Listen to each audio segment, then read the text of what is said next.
निगरां दौर में महकमा तालीम में गैर कानूनी तरक्कियों के इंकशाफ पर वज़ीर आला सिंध ने नोटिस लेते हुए तमाम की गई गैर कानूनी तरक्कियां रोक दी हैं। ये क्या मामला है, जानने के लिए हमने राब्ता के नुमाइंदा K21 न्यूज़ सैयद ज़ुहैब से। जी ज़ुहैब, आगाह कीजिएगा। जी देखिए, निगरां वज़ीर आला सिंध जस्टिस रिटायर मकबूल बाकर ने महकमा तालीम में निगरां दौरे हुकूमत के दौरान मुख्तलिफ ग्रेड में मुलाजिमीन की गैर कानूनी तरक्कियाँ रोकने का हुक्म दे दिया है। ये तरक्कियाँ टीचिंग और नॉन टीचिंग स्टाफ की हुई थी और इन बेशतर तरक्कियों में सीनियोरिटी की खिलाफ वर्जी और दीगर शिकायत मौसूल हुई थी।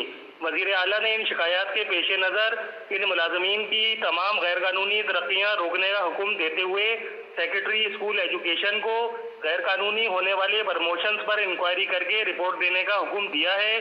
और एक चीज़ आपको वाज़ेह कर दें कि तमाम DEOs और डायरेक्टर ने भी in out of turn promotions पर अपने तहफ़्फ़ुज़ात का इजहार किया था और बाकायदा इस पर लेटर भी लिखे गए थे।